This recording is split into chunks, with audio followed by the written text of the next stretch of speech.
dipertemukan lagi dalam mata pelajaran PAI atau Pendidikan Agama Islam.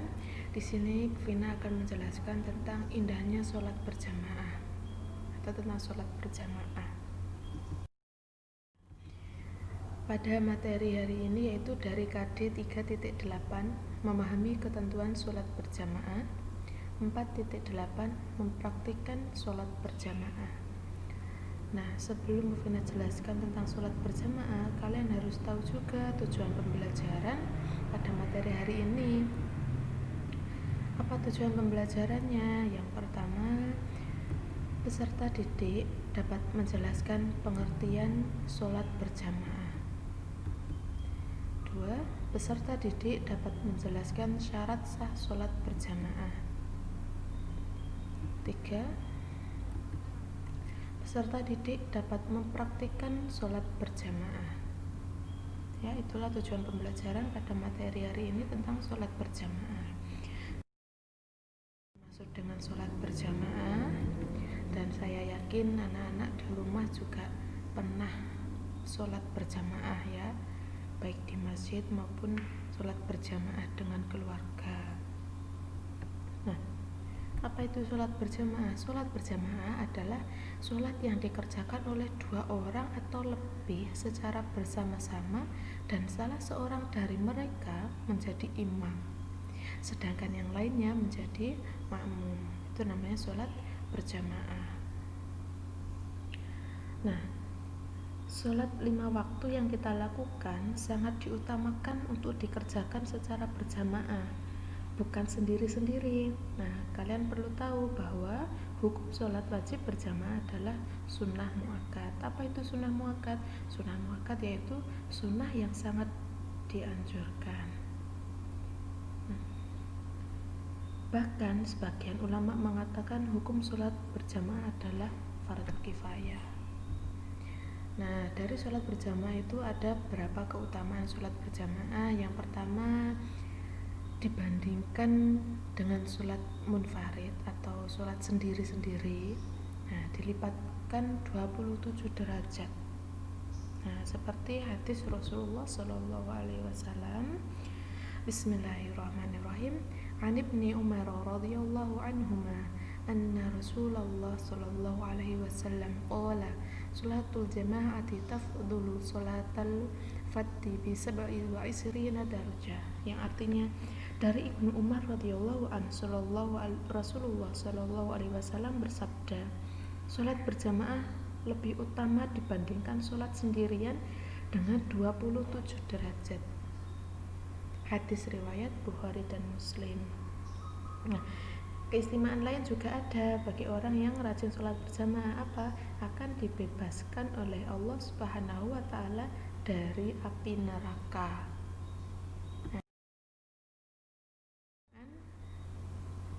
Sholat berjamaah. Nah, lalu apa syarat sah sholat berjamaah? Harus ada imam. Kemudian makmum berniat untuk mengikuti imam. Sholat dikerjakan dalam satu majelis. Artinya apa? Antara makmum dengan imam tidak boleh di beda tempat, harus dalam satu masjid atau dalam satu musola atau dalam satu majelis ya. Sholat makmum sesuai dengan sholatnya imam. Artinya makmum itu harus mengikuti gerakan dari imam ketika sholat.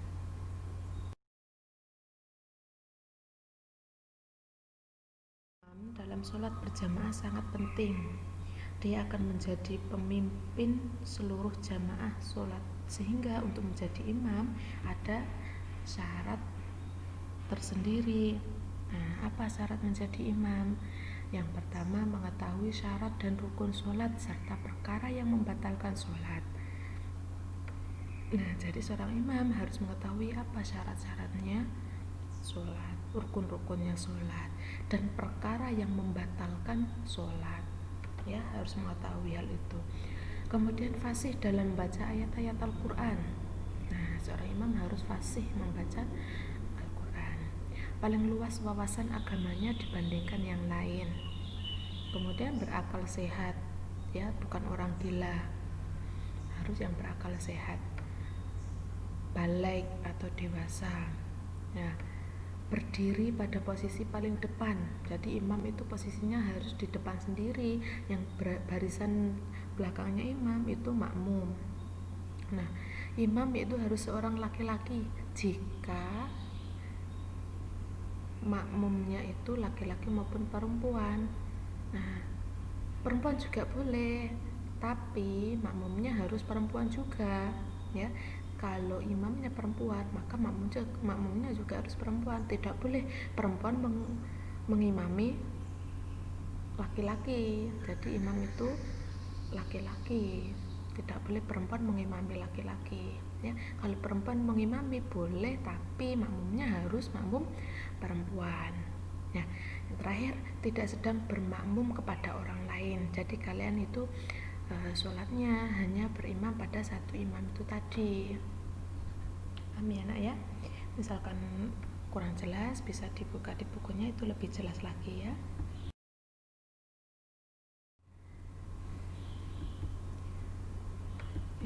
Sedangkan syarat menjadi makmum itu apa? Syaratnya makmum berniat mengikuti imam.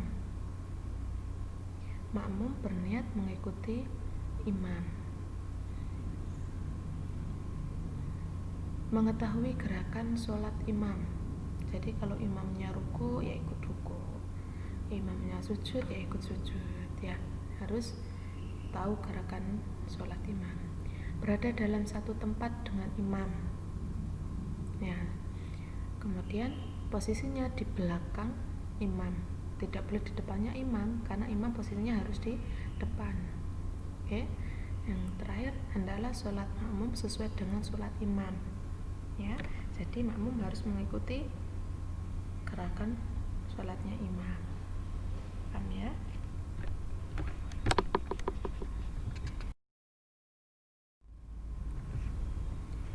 Selanjutnya makmum masbuk.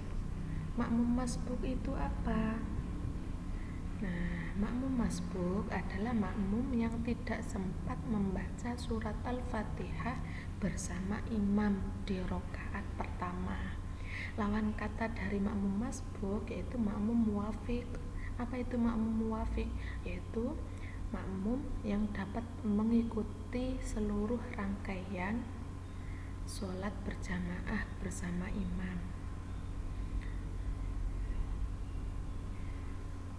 Nah, misalkan, jika kalian dalam kondisi ketinggalan dalam sholat berjamaah seperti ini, perlu kalian cermati dalam tata cara menghitung jumlah rakaat, ya. Mungkin anak-anak pernah ketika sholat berjamaah ketinggalan di rakaat pertamanya, tidak membaca surat Al-Fatihah, tidak sempat membaca surat Al-Fatihah. Contoh misalkan pada saat makmum datang untuk berjamaah sholat asar, imam masih berdiri pada rakaat pertama. Makmum berniat takbiratul ihram dan membaca Al-Fatihah. Namun sebelum selesai membaca surat Al-Fatihah, imam ruku. Maka dalam keadaan ini, makmum harus segera ruku mengikuti imam tanpa harus menyelesaikan bacaan Al-Fatihah. Makmum yang semacam ini masih dinyatakan mendapat seluruh rakaat bersama imam. Jadi pada saat imam menutup salam dengan salam, makmum tersebut juga ikut menutup salam, ya. Jadi kalau ketinggalannya ternyata masih sempat mengikuti bacaan surat Al-Fatihah, tapi sebelum selesai membaca Al-Fatihah ternyata imam sudah ruku, makmum yang seperti ini masih bisa dikatakan makmum muwafiq. Artinya apa? Makmum ini bisa dikatakan mengikuti seluruh rangkaian sholat berjamaah bersama imam.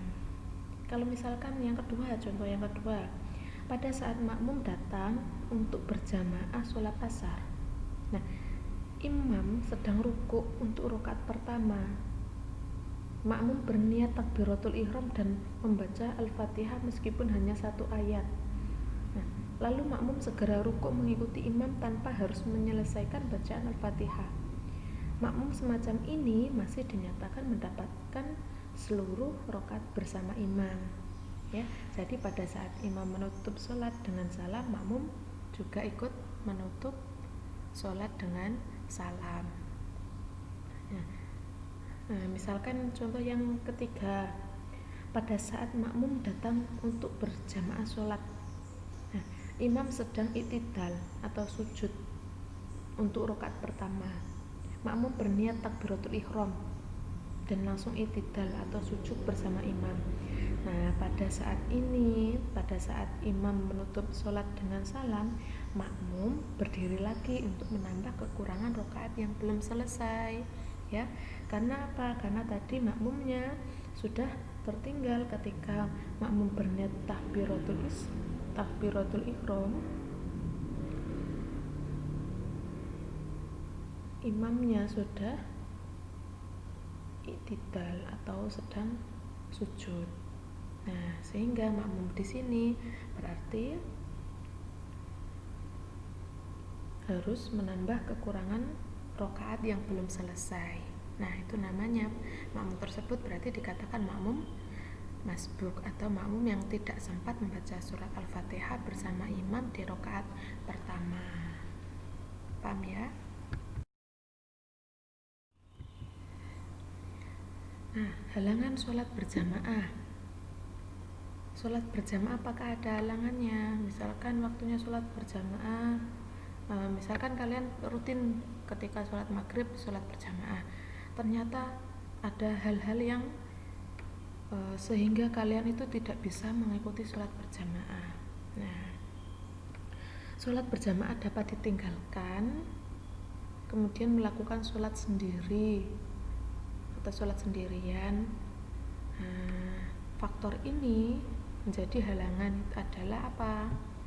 Nah, misalkan ketika hujan, hujan yang mengakibatkan kalian susah menuju ke tempat sholat berjamaah. Misalkan hujan deras, terus kalian mau ke masjid, ternyata tidak banyak payung atau terhalang, kalian tidak bisa ke masjid sehingga tidak bisa sholat berjamaah di masjid. Nah, itu tidak apa-apa, sholat sendirian di rumah. Kemudian misalkan ada angin kencang yang sangat membahayakan, nah sehingga khawatir kalau kita keluar pergi ke masjid untuk sholat berjamaah nanti takutnya ada angin yang membahayakan. Nah, itu tidak apa-apa, kalian sholat sendirian di rumah. Sakit yang mengakibatkan susah berjalan menuju ke tempat sholat berjamaah. Nah, kalau kalian dalam keadaan sakit tidak bisa sholat berjamaah, tidak apa-apa, kalian bisa sholat sendirian. Nah, sangat ingin buang air besar atau buang air kecil, apa sih? Saya pengen ikut sholat berjamaah, tapi kondisi kalian atau posisi kalian ternyata jarak 2 menit atau jarak 1 menit pengen ke belakang terus, pengen buang air kecil terus. Nah, sehingga kalian nanti saya khawatir kalau sholat di masjid malah mengganggu yang lain. Nah, itu tidak apa-apa. Nah, itu tidak apa-apa ketika kalian sangat ingin membuang air besar atau buang air kecil.